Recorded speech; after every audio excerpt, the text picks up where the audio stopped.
Alright, hey everyone. Today we have a small, well, I don't think it's actually going to be a small video, but we have a guide video, tips and tricks on Death Stranding 2, things that you guys should know when you're starting out the game. This is more so for new players, you already know the drill. This is what I do. Also, this is like my third take.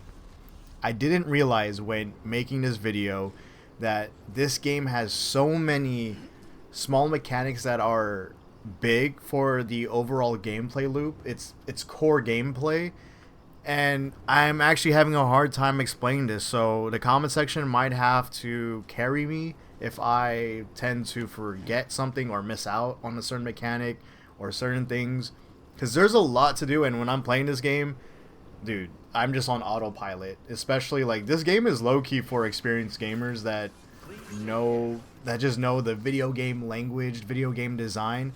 So it might be a little bit rough for me to explain it for casuals, to say the least. But hey, um, I hope you guys are patient with me. Hopefully you guys are patient with the video. There might be some explaining, but I do hope this video is educational. Also, by the way, if you guys are like give out guides in the comments or some tips and tricks, please keep it spoiler free.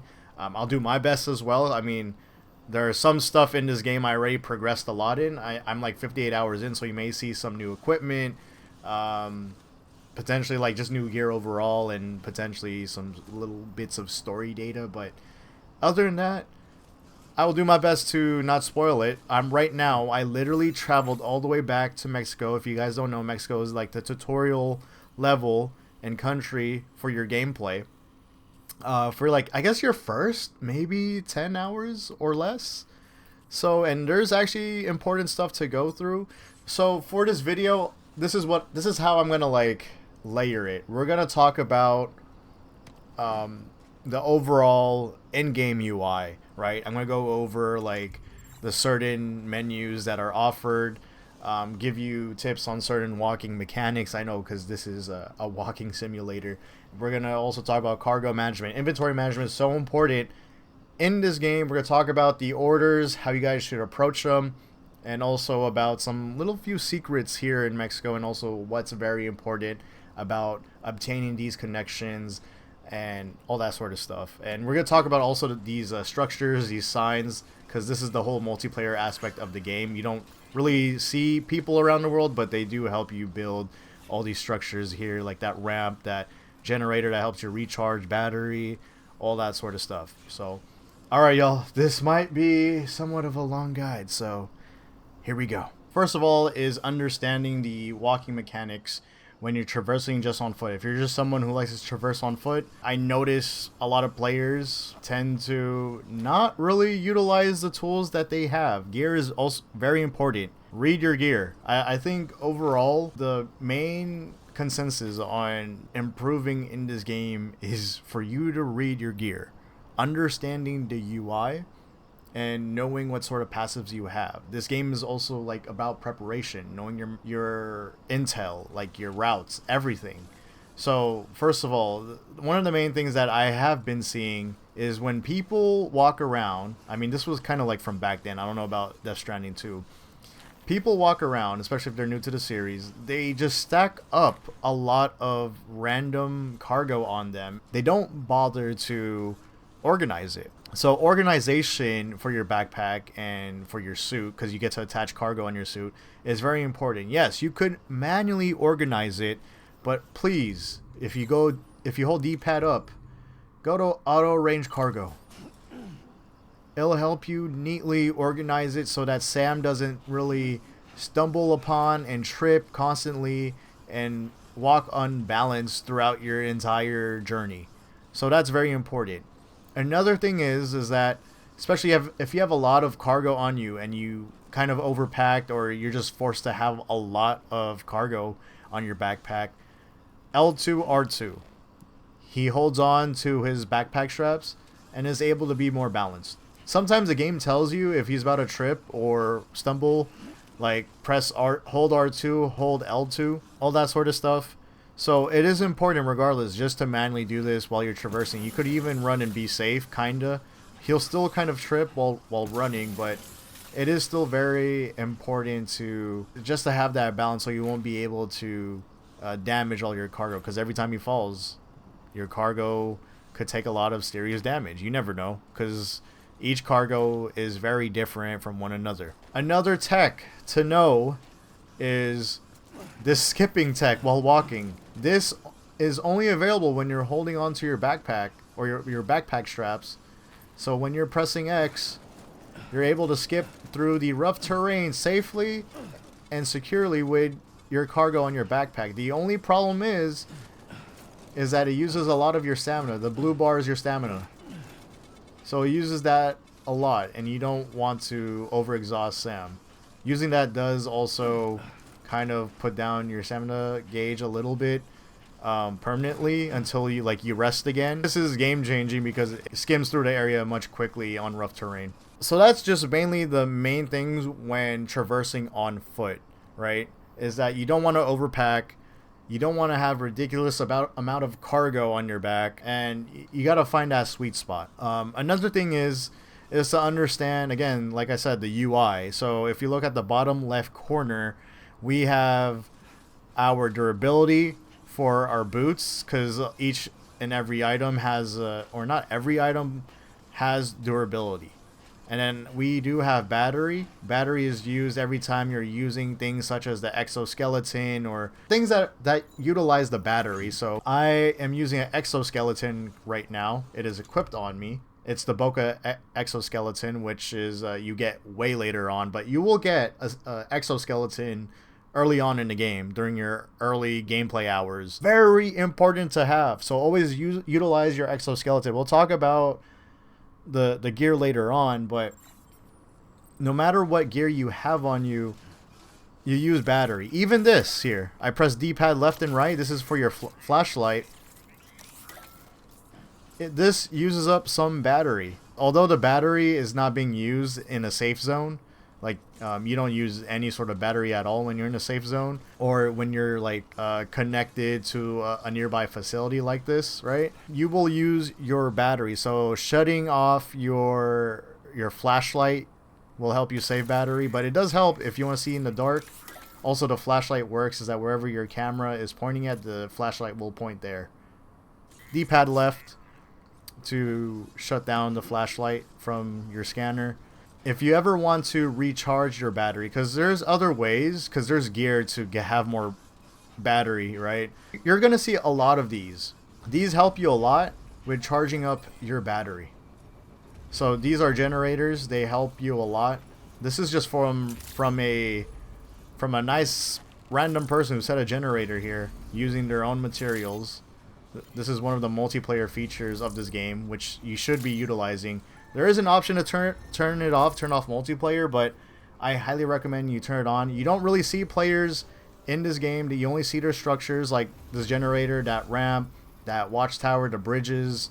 It even says doesn't say their name on here, but usually it'll say their name on there, like who's the owner of that certain structure. Those generators do help you charge your battery, right? And also your vehicles, because your vehicles run on battery as well. As you see here, mine is fully charged. I have a vehicle here that is stacked with a lot of items that I found when coming through here. One of the things, part of the in-game UI, another one is D-pad up, is it gives you a whole, when you hold D-pad up, it gives you a whole radial menu. So cargo management, which we will talk about in the next segment, because it is very important to know about this. We have pretty much this whole radio menu is about cargo management and your backpack, and whether you want to offload unusable items, backpack contents, which means like taking off everything off your backpack, offloading your entire backpack literally, so that you'll be able just to run through freely for a second. Usually offloading your backpack is important when you don't want to be caught. And when enemies are near you, or because they'll see your backpack sticking out from the grass or cover. So always put it down, or put it down in like a safe location. Make it be distant from enemies, because people could steal like your vehicles and your backpack. So always space them out somewhere while you handle your business at like enemy camps. Usually that's why you would offload it, but there may be other reasons that I wouldn't know of. But usually I would take off my backpack if I need to move around more when I'm in an enemy camp, because there's an enemy camp like right over here. So if I'm like sneaking in, right, because there's some like grass around here, they could potentially see me hiding because of my cargo over here. So, and then yes, you get to put it back on immediately. So that's one of the, you know, options, because again, they give you a lot of options involving your cargo. So please read your UI. It is very important. They give the description. They're very straight up about it. There's nothing like super complicated other than feeling overwhelmed about the UI. Then we have, if you hold D-pad right, we have the weapon radio menu or your equipment. So we have a whole menu regarding your weapons. Pretty self-explanatory. You have your consumables, you have your support items, which you're not gonna, I feel like you're not really gonna use this. Dolman is cool. Dolman is actually pretty cool to use, not gonna lie, because he gives you intel, right? Or you give yourself intel by throwing him up in the sky. If you hold R2 to do a long throw, oh, I can't throw him yet. If you hold R2 to do a long throw, you'll throw him further. And he's able to actually, like, if there's an enemy nearby, you'll be able to actually scan them, and there'll be like a permanent marking on them, like a permanent ping, but you have to really, it takes some time to scan them. So that is just not my playstyle. I kind of just quickly scan them by using the scanner. L1 is actually very important because it helps you to scan enemies and cargo and the whole environment along with its terrain. So keep note of that. That is also like such an important thing to have, because there's gonna also be like things that you can miss. There'll be cargo, because using the scanner scans like literally everything. Cargo to, like, apparently there's like a bug over here, right? Yeah, to like bugs to collect, cargo. There's animals to capture, because you'll have like your own animal sanctuary or shelter when you progress later on in the game. Along with there's gonna be people popping by, like actual NPCs, other delivery men, porters like you. It's not the multiplayer people, it's just NPCs. And the thing is, you could make mistakes when you're using your vehicle, and you could accidentally run them over, which happened to me, and I had a lot of dislikes, or so, especially when you're trying to maintain your connections, which is this. You always want to get like 5 stars. We'll talk about that later. Let's stay focused first. It's always nice to constantly scan. Keep scanning. It helps. It also gives a judgment on like a terrain. Like, let's say there's water, right? Let's say there's water in front of me. It'll scan the water, and then it'll say like it's blue or yellow or red. Red meaning that the water is deep. Blue means that it's doable and you could walk through it. Yellow means it's kind of high. It might be a little bit aggressive. So it does scan like terrain and the levels of water. So it is important to constantly keep scanning and understanding your environment. Intel really matters. Taking your time matters. Just letting you know. Another thing is D-pad down. This shows all the signs for you to have. So let's construct a rock, paper, scissors. This is, I feel like, more so for multiplayer. I mean, you could use it for yourself, because you can mark certain things or POIs, like, just to give you, you know, some markings on the map. But I feel like this is just mainly used for you to give intel to people if they ever see your sign. So you could give them warnings, like guide info, symbols where to go, like left, right, all that sort of stuff. What's also very unique about these signs is that some actually give like actual buffs, temporary buffs, little small buffs. So here, this is a sign when you're in a very hot weather condition. I forgot what happens when you're in a very hot like weather. I'm not sure. I think Sam's stamina goes down. It starts to get down quickly. So when you stop by a player's sign that has this,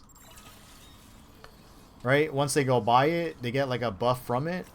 So the same thing applies with this sign. So when you're in the cold, you're able to stay warm during the cold when you stop by this sign if you see a player sign around your area. So It's important to read the descriptions and what they do. They all have like their unique traits to them. Not every single sign is going to give like a buff for a player, but it is important to set these things up, to say the least. And then you could also dismantle your signs if you want, if you don't like it. So that's what I just did by holding the pause menu. Man, I'm so frustrated with myself. I forgot to mention this. So I did talk about the flashlight when you press D-pad left. But when you hold on to D-pad left, you bring up a radio menu for all your accessories, like, or your cosmetics, quote-unquote cosmetics that have passives. So if you look into here, such as the camel hood or the otter hood, read the description. It shows their passives. They have each and every one of them are unique. I mean, almost every one of them. And these are things that I actually have grinded for. So the otter hood helps you improve your swimming abilities. I never swam in this game. I don't recommend you to swim at all. But the camel hood is actually very unique. I unlocked this kind of recently when I was out in one of the dune deserts, you could say. That's what I call it. You'll know what a dune desert is once you see it. It reduces stamina drain in the heat and slightly increases cargo capacity. The hood's water supply will restore Sam's stamina if it drops to a certain level and is replenished when the hood is exposed to timefall or immersed in water. These have a lot of great passives. Just your first 3 hats that you get in the beginning of the game, these 3, they have a passive already. If you read it, and I didn't even know about this in the beginning of the game, is that it slightly slows the rate at which stamina is depleted. Same thing for here, this hat. They're not just for memes or for like style, it's also for gear. Passive, little passives that you can get. So this whole radio menu is something that you could just wear on the go. I want to let you know too that also your suits have passives, which I will talk about later. Literally this whole outfit that Sam's wearing. Also, this is a way to equip your fabricated equipment, such as like your gloves or your Boca skeleton, or your exoskeleton, I mean. Not my Boca skeleton. So yeah, you're not going to get a Boca skeleton. You're going to have like another exoskeleton that relates to increasing more cargo. And then later on down the line, I think if you grind a bit more, you're going to have like a very cool boosted skeleton where it helps you maneuver much more and run faster. You'll be able to like even slide faster, right? Because this is just a regular slide with this exoskeleton.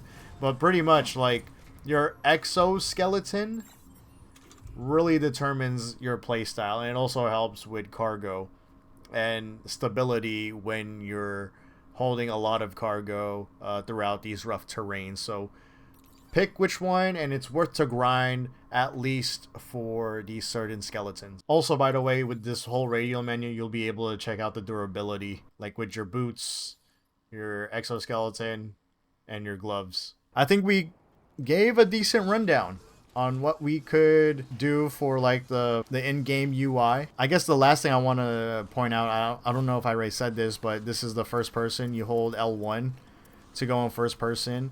You could see Lou, right? Cradle Lou if you want, especially because there are moments Lou will be crying, and if you want Lou happy, you got Cradle Lou. And in order to do that, you hold L1 and then press D-pad down. It'll literally say on the UI. You could also zoom in. You could place markers if you want. And you could also hide UI if you just want to enjoy the scenery while you're holding L1. It actually looks so nice when it's in first person. But alright, let's talk about cargo management. My favorite to talk about. I feel like I just naturally learned this, but some people are not going to get it, and I understand, which is why I'm making the video. So, cargo management. What is the easiest way to manage your cargo or your packages? Just put everything in your vehicle. Now, I know you're not going to have a vehicle in your first few hours in the game. You might start off with a motorcycle, and you're not going to see the off-roader in some time. But here's the thing. You could steal a car and keep it and maintain it. Now, this car is pimped out. It has a lot of battery, has a lot of like upgrades. Like it has a turret or like has a grenade launcher on it. And it has a this is like a sticky gun where it's able to like pick up packages on the road automatically if it sees it. So this is just a pimped out vehicle that I have. It has armor and all that sort of stuff. It's upgraded. And you're not going to find like a good off-roader, but any vehicle will help, especially on your motorcycle too. You're able to actually put a few packages, but not a lot, which is why it's ideal to find an off-roader to steal. And if you want to know where an off-roader would be at, sometimes that like enemy vehicles, they be driving by around this area, but if you want to find it, it's like in a garage here somewhere. There's like a garage over here around like this part of the map. You'll see it. It is by the C1 facility. So if you just go towards when you exit, go towards your left, you'll see a camp. Just go into it, find the car, don't damage it, and you could honestly maintain it for the rest of your run in Mexico. And eventually you will unlock the off-roader. They will tell you, they will alert you about it. And you're saying, oh, what if my car does get damaged, or what if my car runs out of battery? Again, there's ways to maintain it. A generator will help you recharge your vehicle. Another way is that you have a container spray. Here, I'm going to show it. This is just a simple way because a lot of players just recharge it. You could just simply recharge it like that, right? For if you run out of battery. A lot of players set generators all over the map, which is so important to have multiplayer on. Because if you don't, if you're just trying to solo, you're kind of screwed, to be honest with you. You have to do a lot of things the harder way or with more extra steps. So another way, let's say if it's damaged by the rain, like the timefall, because the timefall does damage like a lot of your packages, your equipment, if it is exposed to it, because the lore of it is that it ages a lot of the material or people quickly, or animals, I think. So you would have a thing called the container respray. Always pack these, have a lot with you, because you could also not just heal yourself, right? Your packages. But if you press square, it says here, press square to point forward, you could also restore your vehicle by using the container spray. Yes, it may take a lot, but you could easily make the container sprays or find them easily throughout the overworld. So that's one of it. Let's also talk about how we're going to manage inventory with the menus. So if you're near your vehicle, you could hold triangle, or if you want a faster way, you could hold D-pad up and then press cargo management. So this is where the juicy core gameplay is. Cargo management. You're going to see this menu for the whole entire playthrough. It's the most important menu because this menu does everything for you. If you know how to use it, it's that easy for you to organize everything. They organize the UI for you to know where your inventory is set at. So they organize it where what's carried on my back, what's attached on my suit. They even highlight what the certain packages are. There's even like a tool rack that is attached to your backpack. You have a handgun holster. You have a grenade pouch, utility pouch, and you see what gear you have equipped. By the way, your suits do have a passive, by the way. I will talk about that later on. It also shows you what packages, what cargo equipment you have in your off-roader, as long as you're by it. You can't see your inventory, all your inventory that's in your vehicle if you're not by it. So always be by your vehicle when you're checking out your cargo management. But here, let me bring another vehicle so that you guys could see and understand how it just makes life easier. Okay, seems that they won't let me spawn in another car. That's unfortunate. Like another car that I want to spawn in. But pretty much... Oh, there's the timefall. Here, let me take out the car, by the way, just to show you guys how the car would look like if it's damaged or if it's exposed. But it's still sunny. It feels like the rain will disappear. But anyway, yeah, like you'll know when the car gets affected by the timefall when it starts to rust a lot. It's very obvious once it gets exposed. Oh, it stopped raining. Oh well. Let's just say hypothetically we have another car with us here, right? You always want things to be together within each other's vicinity, with each other's radius.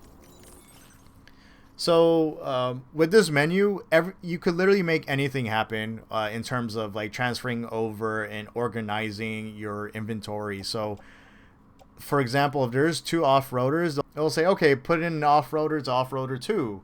Or no, you want the packages from off-roader 2 to 1, you want to put it on there. They'll literally tell you that on the placement options. They give you so many options to organize your inventory. It is amazing. And then it makes it even more easier when you press square to to organize or select multiple items, right? So whether you want to place it on the backpack or transfer it to another car or put it somewhere else or offload it, you could easily do that. And there you go. And if you want everything back on the car, you don't have to just manually put it one by one. By the way, you could press L2, R2 to hold the items, and you could carry them manually, and you could put them in the car if you don't want to go through the menus, right? But if you always want to go through the faster way, just insert them like this. And then load on to pick up off-roader.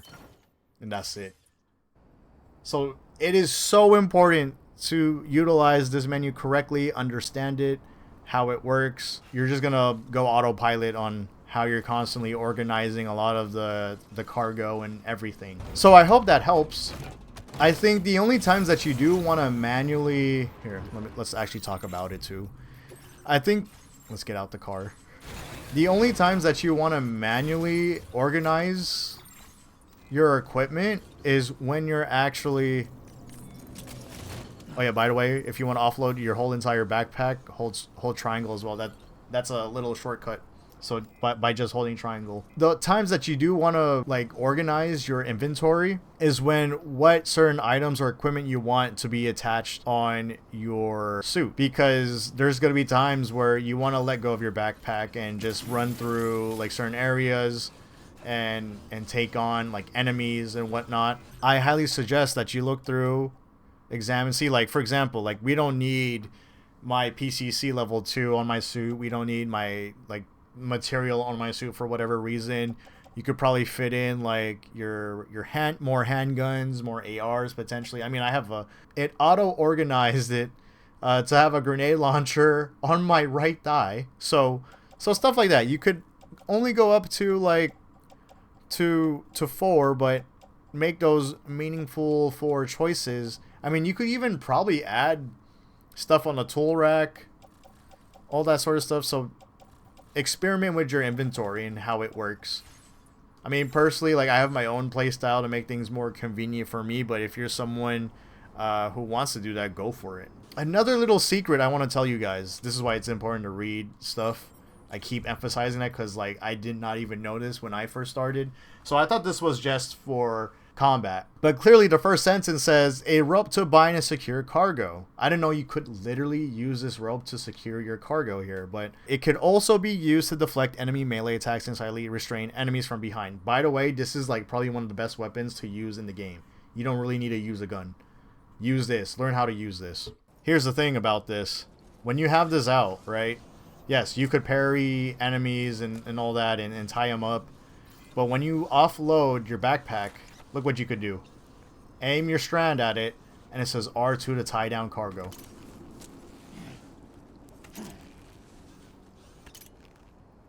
Look at that. So now you securely tied up your cargo so it won't fall off your backpack. Whenever you trip, whenever you fall, yes, it'll still get damaged, but it won't fall over and take even more damage. I actually have it secured fully. Not just the rope is tying it up, but I also have this cargo binding on top of it. You see those blue barricades surrounding the top of the cargo or backpack? That's part of my skill tree, which we'll talk about later on when I go on the ring terminal. There are plenty of other things that will help you be more organized and help you on your journey to secure your cargo. This is one of the most clutch things. Also, by the way, it also auto, like when you have like when you're constantly picking up like cargo, different types of cargo. Let's see, let's get some stuff out. So let's say like you're getting different types of cargo, it would auto organize it when it's already binded with the strand. You don't have to worry about auto arranging it. There you go. You see that? It's already fine for what it is. See? Your cargo has already been auto-arranged. I didn't even go through it. So it is, although it's not ideal to have your cargo looking like this, it is safe. It's tied up. Con is about this is that you're still going to deal with some issues of Sam might be tripping, being heavy and whatnot, and stumbling upon. But the cargo is safe and it won't fall out. And you're able to have it always auto-arranged for you, which I love a lot. I think we kind of went down to the basis of cargo management. If I did miss anything, let me know. But I hope that was like a simple explanation. I know that was kind of a lot, but a lot to take in. But I do hope I did explain it right. If I did miss anything, feel free to comment it down below. Because again, like the reason why I make these guide videos is also for other people to have their own take, have their own comment or little tips and tricks. Because not everyone like has the same style of learning or methods. I know everyone has different methods. That's why I always encourage you guys to comment if there's anything different or easier that could be applied to. Let's talk about the orders in this game. Every time like you're by a shelter or a facility, right now we're in like a big facility, we're in C1, you're always going to go through these terminals. These terminals have access to deliver, or you always have to unlock them first by delivering certain goods to them, or whether or not it is a lost cargo. There are secret terminals or shelters to find, like the Boca is a secret shelter along with the artist over here. Apparently I have a delivery for her. When it's marked like that, that means I have a delivery, which is very important because they have items for you that you wouldn't expect. Like the Boca gave me this sticky gun. So with this sticky gun, I'm able to grab any sort of cargo from a distance, from a medium distance. So let's just offload some certain cargo. So what's great about this is that I'm able to get cargo much more easily from weird areas. It is such a useful tool to have. If you see lost cargo throughout the overworld, like that says, that, especially if there are names that you're not familiar with, because the whole gameplay loop is you kind of going around these maps, and eventually you're going to start memorizing routes, and you're going to start memorizing names, and you're going to be like, wait, what? Lost cargo for the Boca, lost cargo for the artist.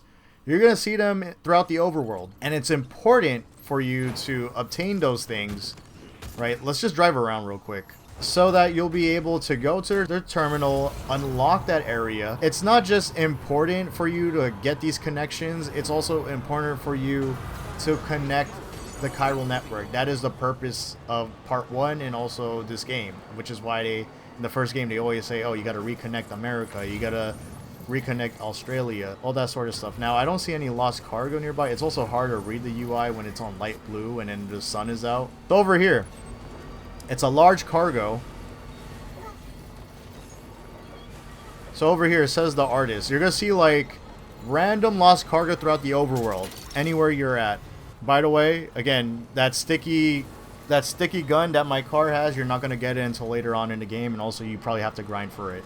I forgot how I obtained this, but I think I just grinded for it. When you find these certain lost cargo packages, go to their area because they will start marking it on the map for you. They'll let you know by, it'll look like something like this. They'll put like a circle on it. They'll tell you on the map, right? So the artists and the Boca are the secret shelters, and once you build up their connection, because you see how there's like 5 stars, you'll always start at 1 or 2, depending how you delivered their cargo. And that's why I always say aim for S rank all the time. And it's kind of weird because every time you do deliver their first package, it caps to 2 stars. Even if you got the best, you gave the best service as possible, they always cap to 2 stars for whatever reason. I don't know why. I really don't. So the best way is to deliver whatever packages that they need, whether it's like a main order, like a story order, main mission, story sort of quest. Always deliver 1 package first. And then once that happens, right, you gain their connection. You also gain their part of the chiral network. When you start out the game, you're going to see this. It's not going to look like a complete map. Everything is going to be offline, literally. So only certain parts of the map is going to be bright like this. And your purpose is to literally reconnect them to the chiral network. As you see here, every time you connect them to the chiral network, a chunk of the map appears.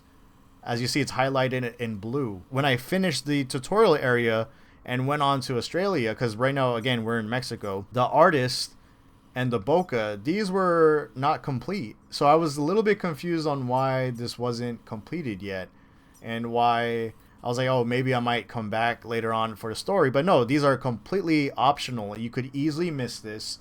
So it is important to find their cargo, reconnect them to the chiral network so that you have more data of the map.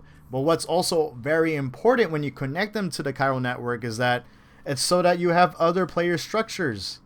You need other player structures around here, because here I never really built these.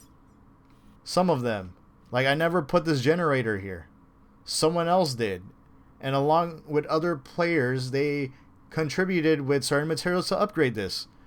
So it's important to always connect everything in the chiral network so that you could utilize other player structures, especially if you're starting out in the game. If I were you, especially when you're in Australia already, I assume, keep beelining the main story so that you could connect the main people to the chiral network. Once that happens, and once you have a good majority of the region of what you want, then you could go around the area, start doing like the certain, like do the side content, like the certain orders, like sub orders or standard orders that you're gonna see over here, and start grinding out the game.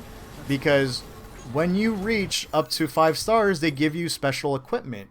So equipment like, let's say you reach 3 stars for that certain client, right? Or let's say for La Madre, because I remember for La Madre, she gives melee weapons that I never even heard of until I started grinding out for these stars, right? I think level 3, she gives you like unique melee weapons to have on you, and then when you max out to level 5, she gives you like the strongest levels of melee weapons. And it's worth to do because you don't know about these certain equipment and stuff that you have. Same with the bokeh. He's the reason why I had the sticky gun, because I think level 3 or 4, he gave me the sticky gun, and that changed a lot and helped me throughout my journey. So the reason why you want these connections up and you want them to be connected to the chiral network, utilizing other player structures, but also it is ideal for you to grind out the game so that you could have better equipment along the way. It will help you along your journey when you progress through the story. Because sometimes, like later on, it's going to be tough to go through certain terrain. It may seem a little bit easy, but I mean, they're just slowly singing you into the game. So let me show you how the orders be looking like. What's really cool about this game is that, and that's how you know it's a successful game and why it makes it like an addicting game, because a lot of the systems connect with each other. Everything is actually important, which is what I just explained to you guys, of like the gear, the knowing your map knowledge, understanding like, you know, certain structures, all that sort of stuff. They all connect together, which I like. So when you go on take on orders, you have a lot of, you may have like a variety of deliveries to do. Over here, I mean, I already completed like his deliveries and everything, right? Or sometimes they're like recovery, you have to recover packages and whatnot. You'll have like standard orders, there's main orders, and then there's sub orders. Prioritize always the main and sub orders. Standard orders are always just like extra stuff if you want for the extra like likes, which is the your experience points, and if you want to gain their connection level so that you'll be able to have like new equipment from them. But here, delivery and report. So this is what I mean. Sometimes you're going to have a lot of delivery on here. Sometimes you won't. So typically when you do deliver and report, let's say you're doing a main order quest, always return and report the main delivery. When you have lost cargo with you like this, you could easily unselect it by pressing square. You could just deliver it individually, because like I said, when it does cap to 2 on your first delivery, because it always caps to 2 stars even if you S rank these deliveries, unselect the lost cargo and always deliver the main cargo so that you could get your 1 or 2 stars. And then once you do your order for your client, then that's when you start delivering all your lost cargo. because it doesn't cap after that, and you gain way much more like experience and likes, so that the connection level could go up. Like the more lost cargo and other orders that you do, the more connection level will raise up. You could actually collect a lot of or do their standard orders all at once. As you see, I picked like 3, right? And they tell you to hold up. Where's the cargo? Oh, I did like all recovery. So let's do like the delivery request, right? You could select a lot, especially if it's on your way. You could place them on your car, especially if you're gonna do that. There's a lot of stuff actually to go through here. Jesus, I could only imagine for a new player. I just realized that. But you get the gist. Like you get to accept as many orders as you want. Just remember that if you have a lot of cargo to hold and it's gonna take some time, you probably don't want to do that, because especially you still need some room, because you never know what you're gonna bump into in your journey if you're gonna collect more items, because they're gonna be like throughout the overworld. You may collect other different stuff. Sometimes you might bump into bad situations where you get jumped by the BTs or a whole camp that you didn't know, and then your car gets damaged along with your cargo. So you don't want to like be in scenarios where you have so many things on you where it all just gets damaged in one go. You don't want that. So you got to be more strategic and be more prepared in these situations. And although we're at his building, so we know this is his building. This is another thing that you guys should know, by the way. Although this is his building, you can know the host of the terminal or the facility, because it shows a picture on the right side of the screen. You could take in other orders from other people, because they're setting in deliveries for these certain clients around the map. So although we're in his building, and this standard order, we're sending packages to La Madre over here. If you're gonna accept this, you're not gaining connection for the person's building here. You're actually building your connection with the person that you're delivering it to. And that's how it works for the game, the whole entire structure. I want you guys to note that as well. So even though you're doing their deliveries, right, in their certain building here, you're gaining that client's connection to who you're delivering to. So which is why, like, okay, if I want to gain his connection, right, then I have to be sure that I'm not delivering to anyone else. They literally tell you here. See, so we're recovering packages here. This one is an elimination quest, so he wants you to take out the bandits. But here, again, they clearly show in the photo too who you're delivering it to, which one you're raising a connection with. Because sometimes also, certain shelters don't have orders, by the way. That's why you have to kind of explore around and see these certain orders, if there's any interesting orders that go along your way. Also, know how to multitask, because sometimes, like, okay, so let's say I'm trying to go all the way here to the geophysics research lab. There's a guy here that I want to deliver stuff to. So, okay, yeah, let's accept this quest. But let's see if there's any other quests that are on my way. The Boca. Okay. We're going to deliver stuff to the Boca. Just like real life. This is a way to multitask your connections, your EXP, your experiences. And you get all, like, especially if you know these routes already, this is an easy quest to do. You're not just connecting or getting experience with one client, but you're also getting more stars with another. So know how to multitask as well. That's also very, very important. Sorry if this sounds confusing. Now it sounds a little bit more technical with the delivery, but it is very important. Another thing about cargo management, let's say if you pick up lost cargo and you're just filled up with lost cargo here, right? Entrusting a cargo to another porter. Now this is actually to another NPC. This is not from like a multiplayer person or whatever. So this is done all within in-game of your session by an NPC porter. Now I don't have the numbers. I heard that it takes about like 1 to 2 in-game days for them to come through, or maybe like a whole like 3 or 5 days potentially. I'm not sure. So this is a little bit of a risk and reward to it, because okay, if you want to clear out your weight of the cargo so you don't have to do it yourself, you entrust the other porter to do it. By the way, so entrusting cargo does raise connection to local porters here. Just letting you guys know. That is also very important, especially if you're trying to 100% the game for the platinum. So I suggest that you still do it anyway. But this really helps you not just to save time, but it also helps you to just clear out your packages. So although it may take time for them, this helps you multitask even more so that... Okay, so once you entrust a cargo, right? Or let's actually take like you could actually take in a standard order and you can make them deliver it too. I think maybe even a main order, I'm not sure. Well, no, not all main orders. So let's do this one too. Right? Let's take in the quesadillas. So what's really cool about this is that for the standard orders, you could even entrust a cargo to the other porters. To the NPC porters.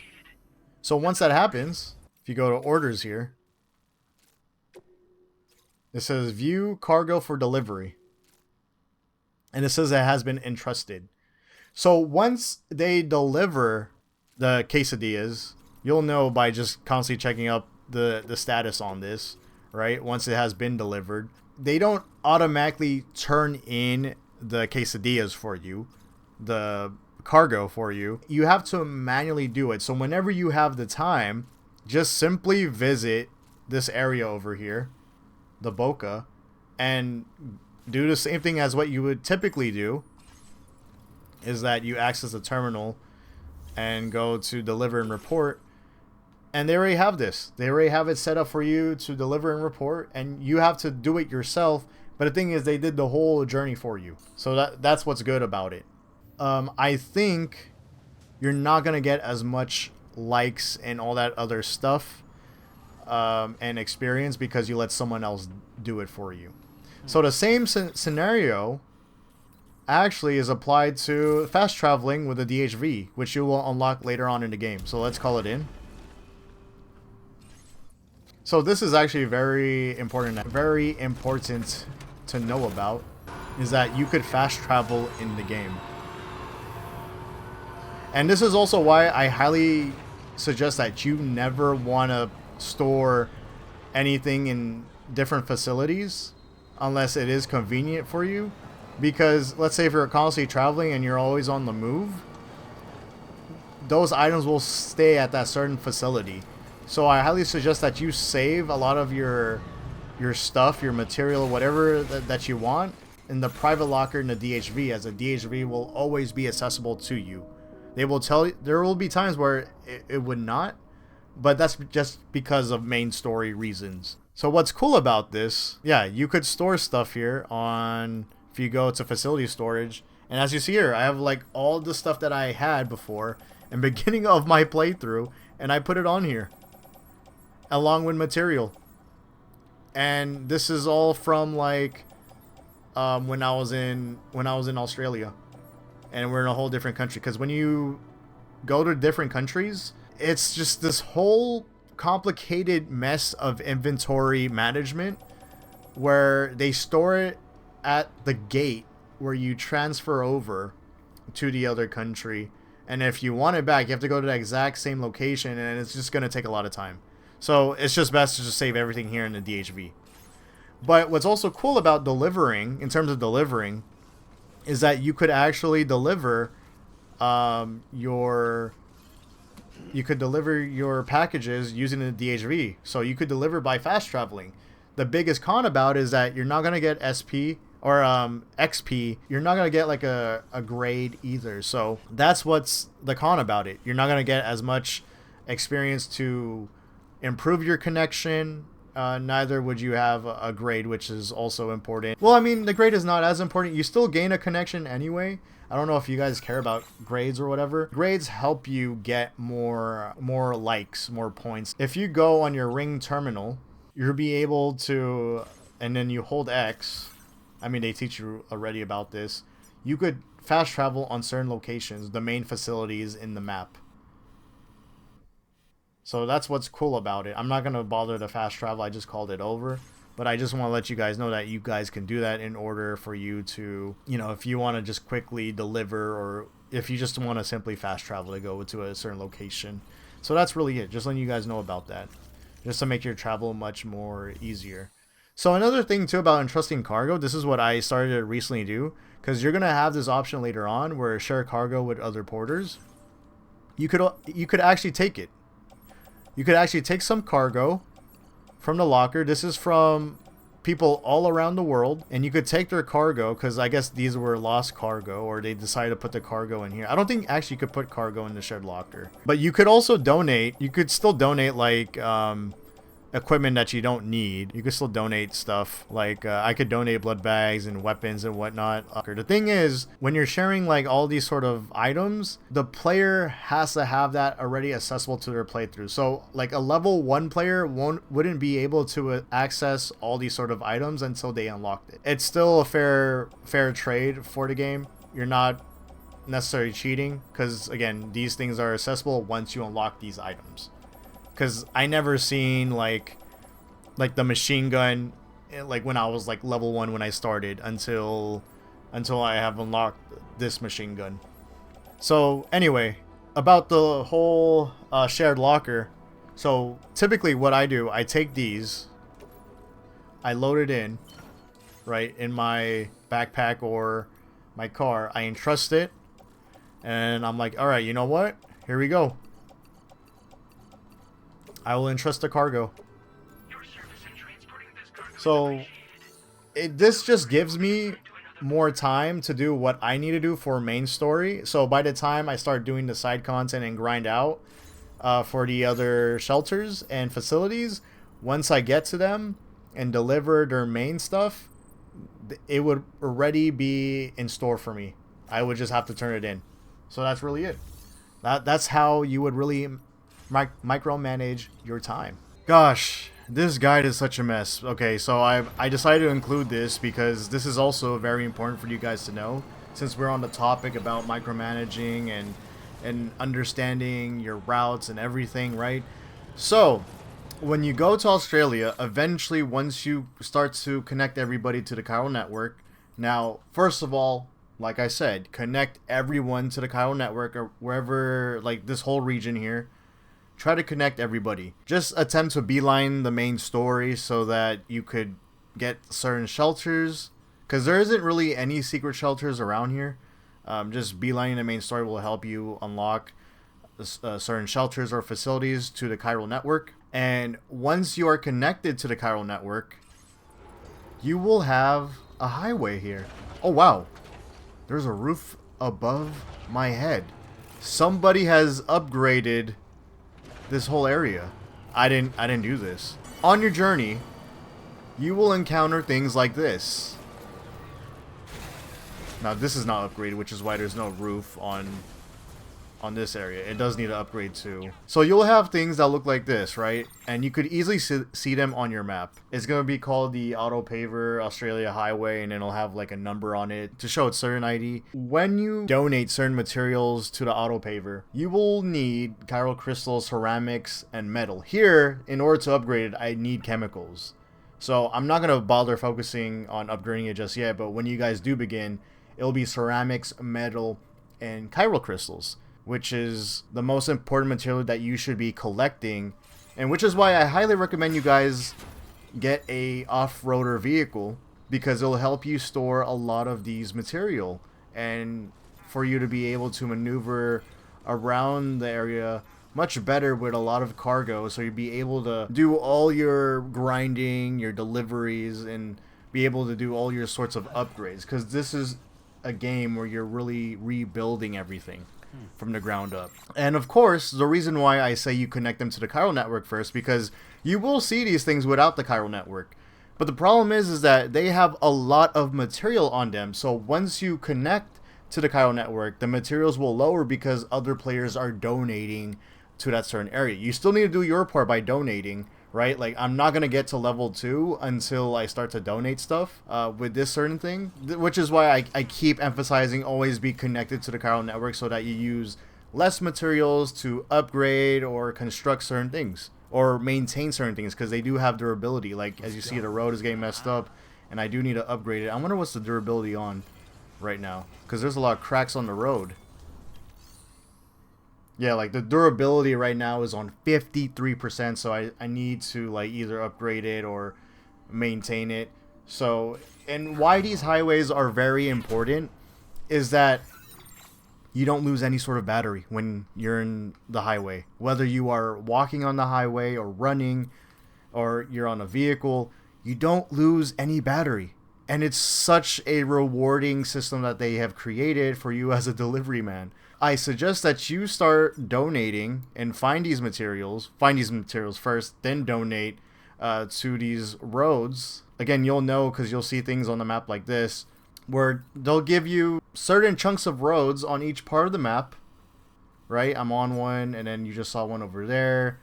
There's another one right here. They will help you commute back and forth much smoothly on these certain locations, because especially when you're grinding for 5 stars, you want the route to be much more easier. Like, because you're always going to be on rough terrain, and you're slow on rough terrain. It's hard to go through.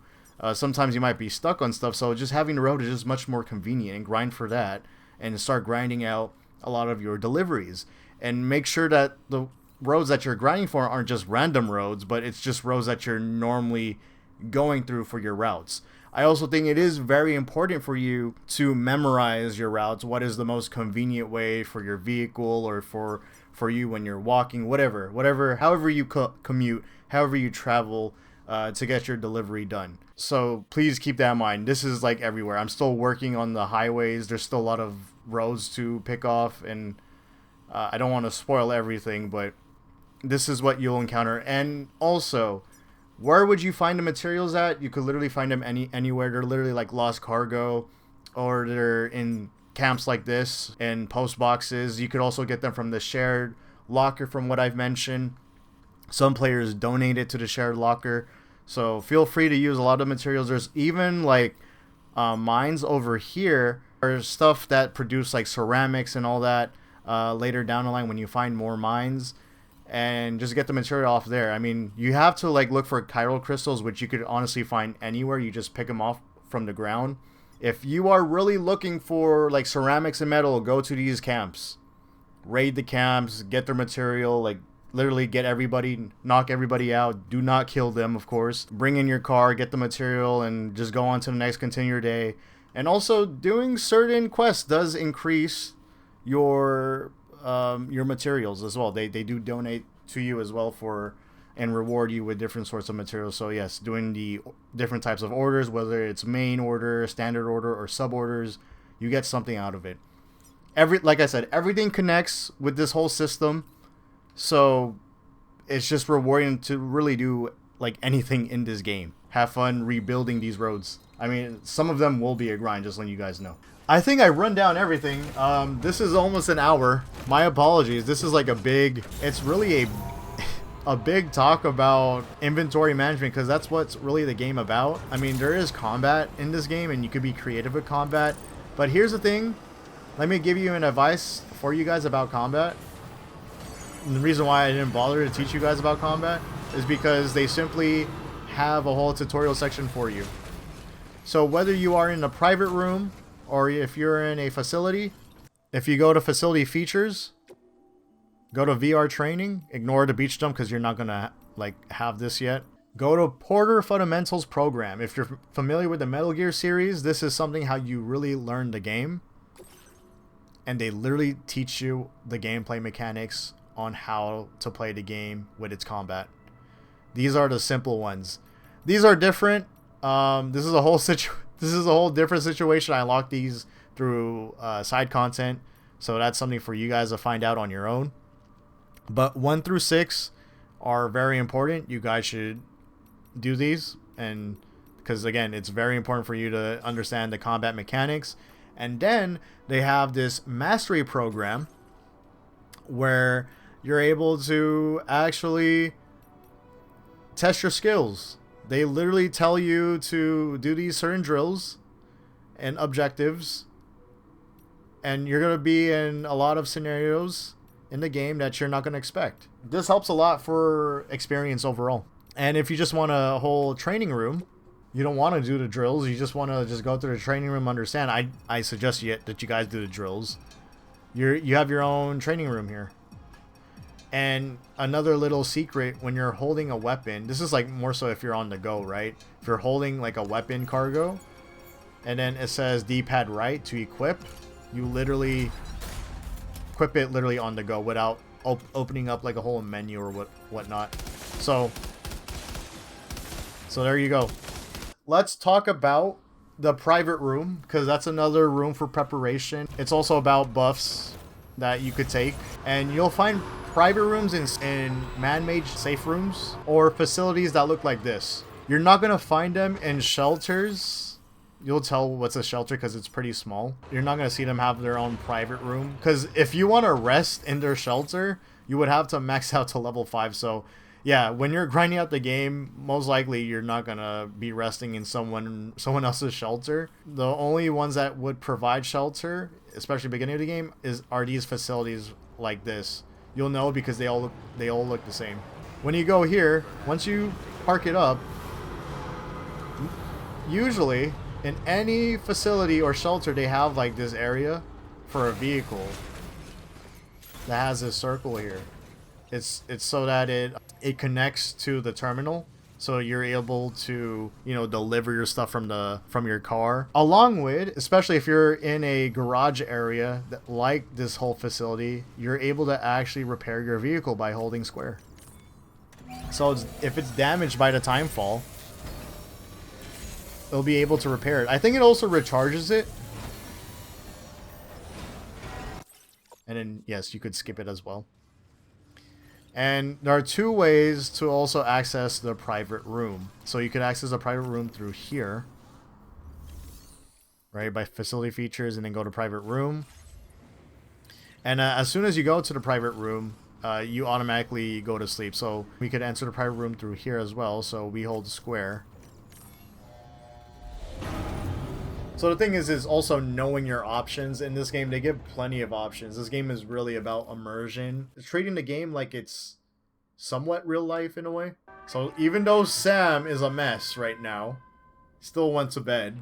And we're going to tour around the area. So here, you have your customization for your backpack, your look. Now, this isn't actually just for cosmetics. What? Was he just looking at me and then said SMH? Did he hear me talk? My bad, bro. If we go here for a customized backpack, so this is the current gear that I have. I have attachments that are mainly used for upgrades. You'll unlock this later on, or if you end up grinding it.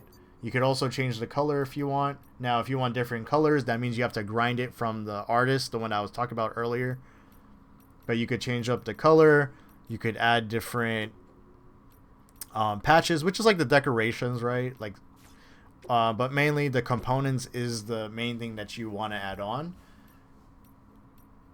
And it has all like different descriptions and passives of what they do. They all have different abilities. So, and you're all gonna fit it into this backpack, right? You gotta find a way to squeeze it in. For those who don't know, you'll gain accessories for your backpack that is dangling in the bottom. These are not just for style or cosmetics. They have passives as well, which is what I mean with gear. There's so much gear in this game that you could approach with for you to have a successful run. So I'm going to let you guys just read the descriptions. I mean, it's pretty self-explanatory. And then I also have a cover. This is, you unlock this literally later on in the game, where it covers your packages from the timefall or weather, so it won't get damaged. So I'm not really going to get into that. But let's talk about the suits over here, because you guys are probably not going to know this. It's going to take some time for you to unlock the suits, so it's not as important in the beginning of the game. But again, reading is important just in case if, you know, these certain things have passives. So for here, the one that I'm currently having, right? This one has a anti-BT effect. It's easier to escape from the gazers and watchers, which is like the ghosts in the game, which you guys will encounter much later on compared to the beginning of the game. I mean, there's still going to be a lot to deal with, so Just letting you guys know. So they do have their own passives. I mean, here, this one is AI camo. It's from being detected by mole mines, AI cameras. So this is gonna be useful to have like in a certain biome. Kind of spoilers, sorry about that, but just letting you guys know. This is just like extra stuff. I mean, you could talk to Dolman for more story, lore, and little details and dialogue. You have the sink just to clean your face if you want. And then here, this table is actually really important. So if we examine the table, we could eat a cryptobiote. Now, there's really no point to really eat these, to be honest, because back then it was meant for you to use the bathroom, poop out, so you can make your poop grenades, basically. But there's no like toilet to use in this game unless you could use the shower, I think. And then it auto crafts you or auto refills like grenades. Because by the way, guys, when you go to the private room, it auto refills like all your weapons and ammunition. So let's say you think your weapons is useless and it says to offload it. Never offload your weapons because you could always gain your ammo back when you go back to a private room. But let's just say like there's other scenarios where you do have to drop it. Just go for it, because I don't think the resources as much to craft so many of the simple weapons, to say the least. But anyway, back to the this whole table here. What is really important is the energy drinks. You drink one. I didn't know it was that long. And it says that in the feed here, his stamina has increased to 10%. So if I drink another one,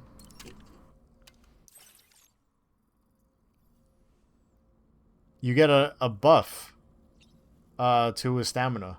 I think they also showed a stamina bar being increased much more. That is just a must, honestly, to have your stamina bar up, because that's just free. There's no like bad effects whatsoever. And let's just use the toilet and shower. So I guess everything here is just like mainly for it's more streamlined, I guess. So I guess it does auto refill like your poop grenades if you have create one, which you guys will make probably later down the line. But again, I barely use it because there's so much other things to do.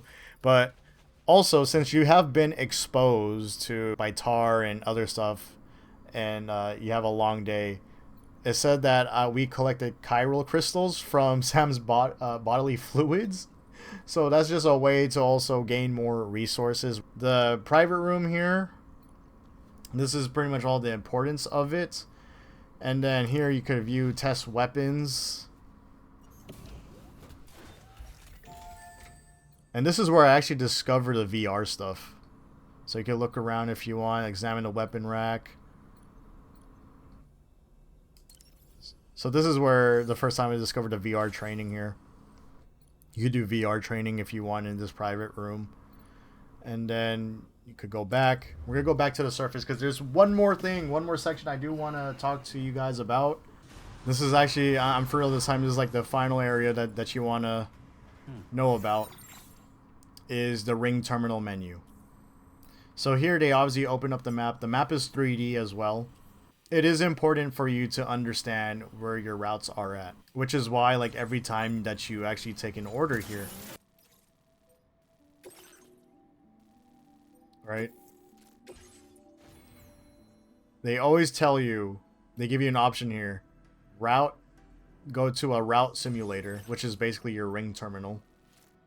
So if they let you be able to make a route. Now, you don't always have to go to the route simulator. You could always just make this manually on the ring terminal. See, look, I'll just make it over here. Let's just say that you're tired of, like, constantly looking at your map. They made this for a reason. So, let's go to Sam and hold square to draw a route. Now, let's say we want to go to the Boca, right? Since this is a 3D map, they have the beauty, you have the beauty on checking out and analyzing like where to go. So you can make a map easily. Now this is a little bit overwhelming because of the amount of structures there is here. Is that you want to add marker over you could add a marker and lead the direction where you want to go to by just simply pressing square. So I'm just, oops, I forgot. I didn't mean to do that. Undo. Triangle to undo. So you can make your own sort of route. And if you want to end the route here, you hold square. So once you have it out, look what's cool about this when making it manually is that you have your own sort of trail instead of following like an AI trail that these games be making. So it's structured on how you made it. They show a trail throughout the distance when you look throughout the horizon. You see those beams of light? The blue beams of light? You could just follow it, especially if you took your time on making the route. Now, personally, I don't really take my time on making this. Neither do I use the route simulator a lot, but it is very useful when you're tired of looking on your map like this, trying to use your intuition on traveling in certain areas. I almost forgot to mention about the whole like multiplayer stuff. By the way, let me just turn this off. There is a way to clear it out easily. I'll remove all markers. This whole triangle. There you go. I forgot to mention about this is player structures and how it's utilized. Now it's pretty self-explanatory, right? If you have all player structures are made, including yours, are made by a PCC. So do we have a PCC on us? We don't. Let's get one. So how the structures are made is that you're most likely gonna see players' structures that are thumbs up by a lot. And what is a thumbs up for? It's so that they could stay in your world. Now you don't have to. You could always dismantle it if you want through your ring terminal map. You could always like take it out by holding triangle or just going up to it. It'll give you an option to press a certain button that says dismantle. But the point is of giving likes is, yeah, so that it could stay in your world. It also helps them with EXP experience. Because if you go to your profile, you get experience from that. And you see that whole star and stuff, it does affect the skills and passives on what you do. And anything that you do in the game, you get experience for it. And it's always best for you to level up in any sort of way, because you get not just new skills from here. Yes, this is the whole skill tree. Almost. I don't know if this is like everything, because I'm still going through this game. But it's this too. So here, look. Traversal endurance. I'm on level 4. And it tells you like how you can improve the stat by just reading the description here. Carrying capacity. I maxed out to level 5. They all max out to level 5, by the way. So anything that you do is pretty much through... you have this whole leveling system, which is pretty cool. I need to work on this, the strand skills. I need to actually do that. So, yeah, like there's a lot of things in the game that is connected in some sort of way. This game is also just giving back and helping other porters to make a much more simple playthrough experience. And that's what I love, because like we all come in together building to have like a better country together. With the PCC, these could be useful in any sort of way as long as you're connected to the chiral network. You could build a bridge if you find something that like there's a big gap and you feel like it's tedious to get to the other side. Build a bridge, right? Once you, I mean, someone already built a bridge over here, right? And then there's another bridge over here. See, like it's so accessible for you guys to play the game with multiplayer on. This whole area, I mean, you could still go through the water, to be honest with you. But there are different ways for you to change the length of the bridge. It'll tell you on the UI, triangle or square. So you could build a longer bridge, a shorter bridge, an even smaller bridge.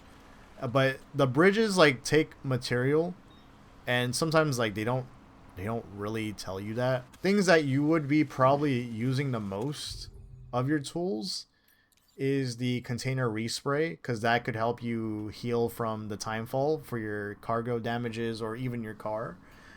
Your ladder, I don't have it on me. There's a ladder, climbing anchor. That's the stuff that you're gonna be using for yourself in the beginning of the playthrough. But I'm pretty sure players have already set up a lot of other things that have. So again, just dropping the likes does help a lot for each and every one. And if you have an idea, feel free to use that, because there are other ways to make things useful throughout the world, which is why the map is sort of empty when you play, because you're not connected to the chiral network, and once you do, it starts to be alive and you see other players' structures and what they have created for you. The generator is actually the one that will help you a lot majority of the time. You always want to usually build a generator because of the amount of recharges that you could get, and you don't need to donate any sort of materials compared to the bridge. So this is actually very useful. And then also you could use this offensively by using the electric blast. So if enemies actually go near it or by it, you could actually hurt them. Now, I didn't get affected because it's my own electric blast, but yeah, I just wanted to put that out there. Just letting y'all know about that. I guess I'll just leave the generator here if someone decides to stop by. I mean, there's another one over there. So I mean, it's just like, why not, right? Let's talk about menu. This is important because I feel like a lot of people don't talk about this. Corpus is the most useful thing to have in the game, because they teach you, they recap you not just about like the stories, right? Let's talk about your connection. So I'm actually, the chronobiologist.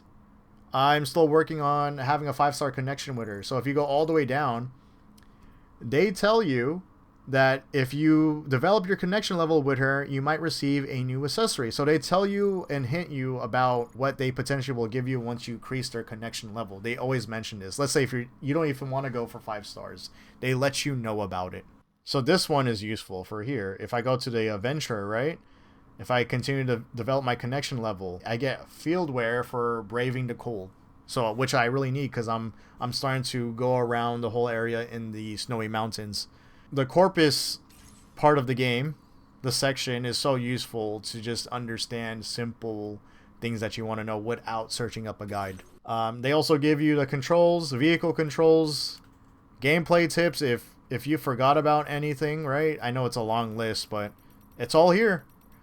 It's all here. It may take some time. It is a long list. I think the only problem is how you can't really search it. But it's here if you don't want to look up a guide. Another thing that is very, very important. Oh, let's see if they actually... Did they deliver? Oh, no, they're still delivering it. Is, if you go on orders, is utilizing your search filter. So press L1 or R1 to go to the search filter. And depending what area you are in, we'll just do Mexico for now. And an order location, it'll say wherever you're nearby or whatever, something that you want to search. Let's do Sam's Shelter. They actually made it very in-depth on what you want to search. So we're just going to give like a general search about it. So if you go to Sam's Shelter, because you need to manually go to the terminal, that's the only con about it, even though you have the intel. Because you need to retrieve the cargo from that area physically. But once you go to Sam's Shelter and accept that order over here, they tell you what they have.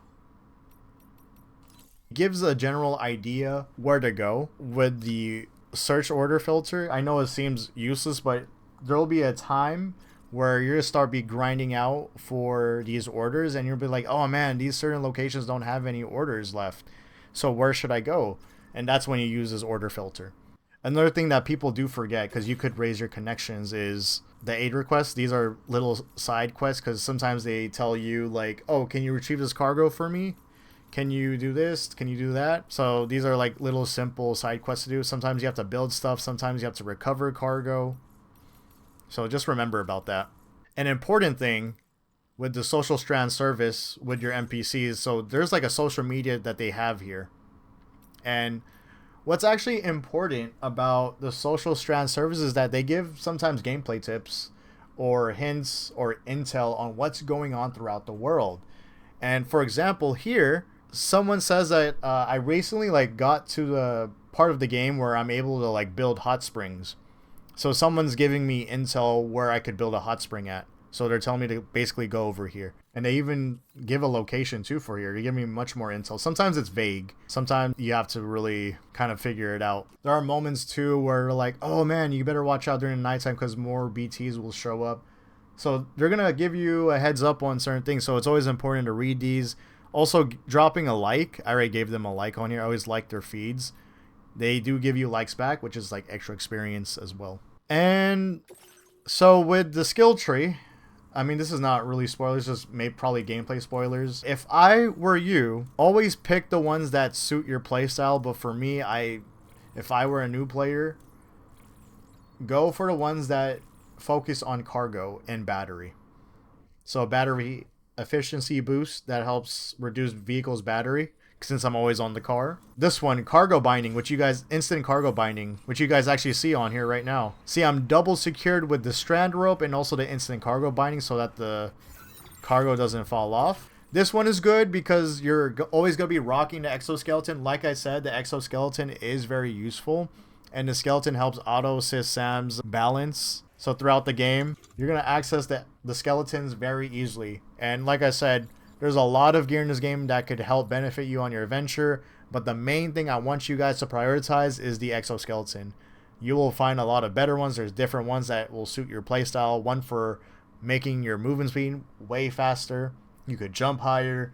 There's ones where you could, stuff like this where you're able to carry more cargo and go through crazy terrains, which is why I'm using the Boca skeleton. So there's a lot of things to that, along with gloves that will help you in your journey, along with your boots, even like your face, because you'll have, or I mean head, you'll have literally like gear that will help you on your journey. That'll give these certain passives. Literally, it's like a low key, like an RPG. I think that's pretty much all I wanted to talk about with you guys. So hopefully this helps. This has been over an hour of recording. I don't know how much it will be cut down, but I do hope this really helps out. Like I said, if I have forgotten anything, please let me know. Comment down below. Drop your own tips and tricks if you feel like I am missing something. I will like look out for them. I'll potentially even give it a heart, so other people could see it, especially if I didn't know about it. That's the beauty when I make these guide videos, is so that also people could see how other people play their game and see different methods as people could work out with. So thank you so much. I've been enjoying this game. I'll continue to live stream it and finish this game, so tune into the live streams. Remember, drop a like and subscribe if you haven't yet. I hope you guys enjoyed this. I wouldn't say little guide video, but this is like a big guide video for you beginners. So dropping a like is very much appreciated. It took time for me to map this out, explain it. I didn't expect there's like a lot of mechanics involved. But all right, y'all have a good one. Peace. Good night. Good afternoon. Good morning. Wherever you're at. And I'm out.